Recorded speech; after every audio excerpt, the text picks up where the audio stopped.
Hi, my name's Nigel Turner. I'm a driver at LNER and I drive Class 91s. And today I'm at Manor Park Railway in Glossop to see a Class 91 with a difference.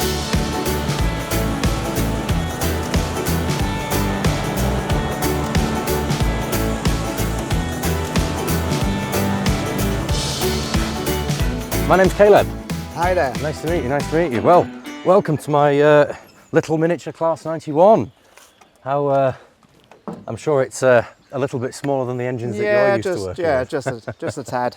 Fantastic, fantastic. So, obviously this engine I've only owned for just over a year now, but the engine was built in 1992 by a good friend of mine called Arnold Bimpson, who is unfortunately no longer with us today. But the engine was bought by me last year, and I've done a complete cosmetic restoration on it, from the paint job all the way down to the 3D printing of the InterCity and the Swallow. So, would you like to come around and have a look at the controls then for me? So, as we come around here, it's all a little bit less sophisticated than what you're used to, I'm there's sure. a few less electronics. but it's all basically there. So this here is the starter ignition. Okay. So that's obviously the key you've got off. A bit like a driver's key. Just like a driver's key. And this is the handbrake in the middle here, big red lever for the brake. Right, yeah, that makes sense. This is in the on position, this is in the off position. I tend to leave it somewhere in the middle when we're not doing either of or. Yep. This is the revs here for the engine control. Okay. And then this is the hydrostatic drive. So unlike a normal 91 that you're used to, obviously we're controlling hydraulics rather than electrics. Okay. But in the same way, it's just like a variable resistor. Oh, just okay. like on a 91. That makes Except sense. you're using, you're controlling hydraulics rather than electrics. Varistors. And then the important one is this green one here, which is the horn. Which we might need. We may need. With the odd dog walker. With the odd dog walker, yeah. So if you want to give that green one a quick test, up and down. There we go, fantastic. So, I think you've been clued up with everything you need to know. Do you fancy taking it for a spin? Oh, yes, Steve. Yep. Grand. Right, well, I'll start it up then, the secret way. There we go. Remember, you've got your hydraulics, your brake's fine in that position. Yep. I'll be on behind you. Okay. Take her away nice and easy.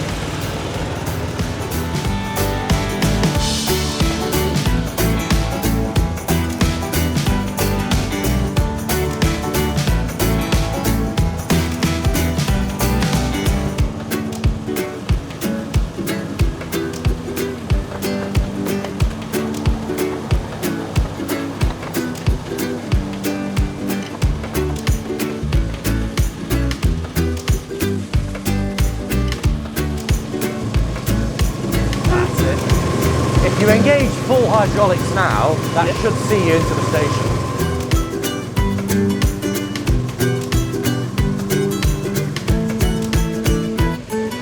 Okay, that was absolutely fantastic, Nigel. A really good first go. Thank you.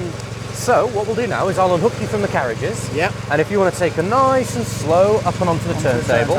Okay. When you stop on the turntable, I'll spin you round if you stay seated. Yep. And then come back down the second line, and then we'll hook you back onto the carriages. Back onto the train. Okay. If you're happy with that. Then these are sprung points, are they? Those are sprung-loaded points, and you'll be quite all right. Do you have sprung-loaded points on the LNER? No, not really. Not anymore. No, not anymore? No. We're a little bit more old-fashioned than the LNER here. Fantastic. So,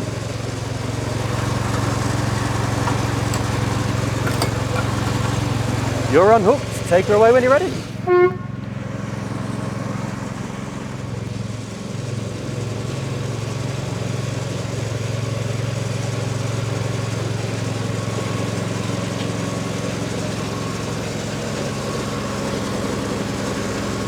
That's it. So, fine neutral there. And what I'll do now, so I've unpinned it from the behind. Right, okay. And now what we do is we spin it right round.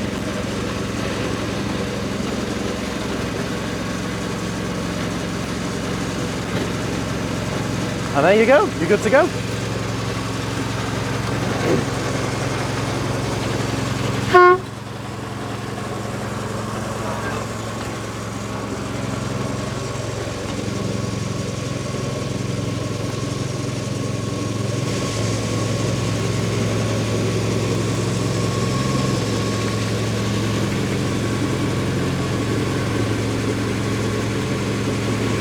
dokie, that was fantastic, Nigel. You didn't put it in the dirt on the turntable, which is always a good thing. Experienced railwayman. So what we'll do now is, now you're over the, again, sprung loaded points, you set back, stop about a foot short of the set, and then we can hook you back on.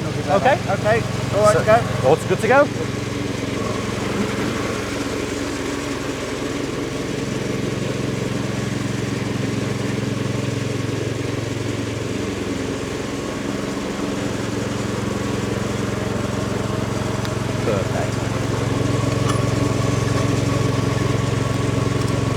Lined up to within a millimetre, a proper railwayman there. Fantastic. Thank you very much. So I think what we'll do now is, if we depart out on another lap again, we'll go right round the woodlands, non-stop right the way around, get a feel for the camber, get a feel for the gradients. Okay. I'll be on behind you, and we'll end up back in the station when we do it all again. Okay?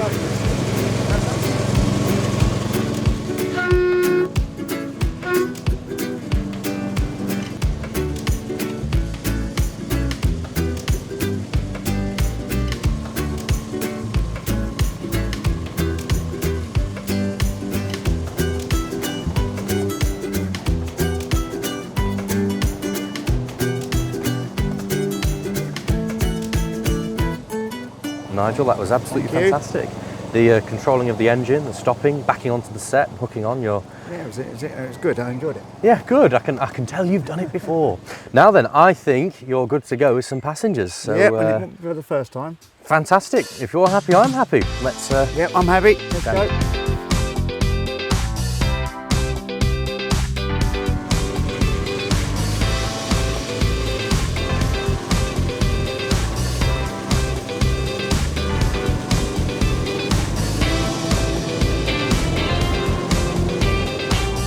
So, well done, Nigel. That was very much. really well done.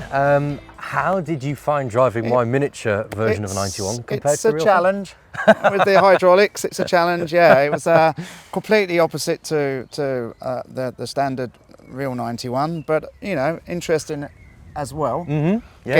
Getting used to the reverse and the forward gears and everything else with it. But yeah, so it's really good. Certainly. And I noticed as well on various points on the line and whatnot that you were, without me telling you, naturally slowing down and keeping an eye out for unprotected level crossings. Yeah, I was conscious of dog walkers and small children and stuff like that. And it was interesting having passengers on, because it gave a different perspective, because it felt a little bit different, a little heavier. Had to use more hydraulics. You have to, you coax it in more. Yeah, and it was interesting feeling the gradients, because not knowing the track very well. But yeah, it was good. I enjoyed every moment of it. Good, excellent. That's what I like to hear.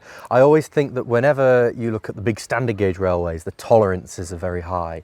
And whenever you miniaturise something, the tolerances just become that little bit tighter. Feel a bit, so you feel, you feel the cambers. The cambers, you and, do, like you say, the gradients. The train pushing you down. The principle's still the same. With standard gauge, we ease off for gradients and stuff like that, and we're conscious of curvature of line and stuff. It's the principle's still the same. It's just scaled down. Excellent. Smaller. So, how long have you actually been working on the railways, Nigel? Sorry. I started as a driver's assistant in 1983.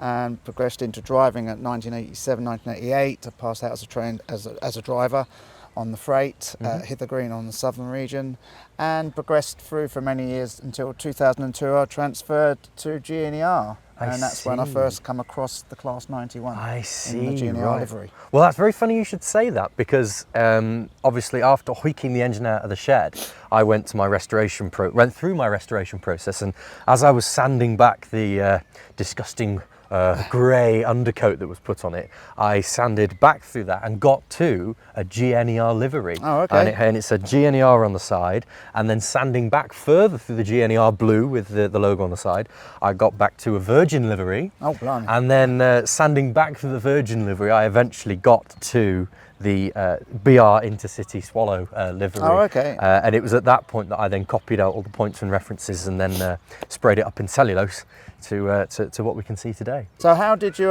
come about the 91? Oh, well, I'd been made aware of the engine because it was the flagship locomotive for this railway in the 90s. Oh, and okay. it pretty much like The 91. Yeah, exactly. Yeah. So this was built in 1992, around the same time as the 91s being introduced. Yes, so 89, yes. I, you know, I was very into it, and I was aware that it disappeared off the face of the planet, so to speak. And cutting a very long story down, I eventually found the engine in a shed somewhere, and that's when I removed it almost a year ago. So to be able to have gone full circle with it, with seeing the photographs of it as a kid, tracking it down, doing the restoration process, you know, pulling it out of the shed, doing the restoration process, to being able to enjoy it on a beautiful sunny day today, and having an actual Class 91 driver, you know, enjoying it, is almost like going full circle for me. Excellent. I've done that, and I'm very pleased. Well, thank you very much for letting me have a go at it. You're more than welcome. And I enjoyed every moment. Like it. Would you do the same? Would you be interested in coming, or were you happy with this environment? It's very easy to step into my environment. It's very easy to stick to what you know. This is true. And I like sticking with what I know with the miniature stuff. But I would certainly love to give it a go, and it would be interesting to see if my skills could be transferred onto the big stuff. I have every doubt in my own capability then. It would certainly be an interesting idea, but I'll give anything a go.